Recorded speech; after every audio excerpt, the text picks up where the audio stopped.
A three-day African chefs and policymakers gathering on African food systems that celebrate African culinary heritage and addressing food systems has kicked off in Addis Ababa. The meeting under the theme My Food is African, Chefs and Changemakers Shaping Food Futures has brought together renowned chefs, policymakers and other stakeholders across the continent. Chief of Staff and Special Advisor to the Planning and Development Minister Addis Ababa says the government of Ethiopia is working on aligning food systems transformation with climate policy actions. Opening the meeting, the Chief of Staff said African food systems that nourish the people, shape culture and drive the economy are increasingly under threat from erratic rainfall, rising temperatures, land degradation and growing unpredictability of climate shocks. We've been also working on aligning food systems transformation with climate policy actions. This means investing in climate-smart agriculture, restoring degraded lands, empowering smallholder farmers, especially women and youth, and promoting sustainable consumption. Alliance for Food Sovereignty in Africa General Coordinator Milion Belay on his part said African food system has been facing triple burdens of malnutrition, hunger, macronutrient deficiency and non-communicable disease. According to him, lack of current food policies, environmental uncertainty, biodiversity loss, soil degradation and social inequalities like poverty and negligence of cultural values are among the challenges facing food systems in the continent. With our current food system,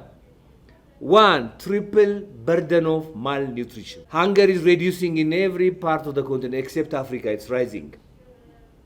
Hunger is a problem. Micronutrient deficiency, you can eat food, maize for example, or rice, but can't be micronutrient deficient. Obesity is a big problem and non-communicable diseases. In most of the government policies all over the world now, NCDs are included, including the Ethiopian government. Why? Because in Africa and elsewhere, cardiovascular diseases, respiratory, cancer, and diabetes is on the rise. East African Legislative Assembly Committee on Agriculture, Tourism and Natural Resources Chairperson Francois Umukiza stressed the pressing need for increasing investment in domestic food production and supply chains. She said current policies and legislations in Africa hinder the African support to local food and tridiagonal knowledge. The aim to value traditional knowledge and local production addresses issues like food insecurity, like undernourishment in adults, stunting in children, overweight, and climate change. Of course, there is also underweight.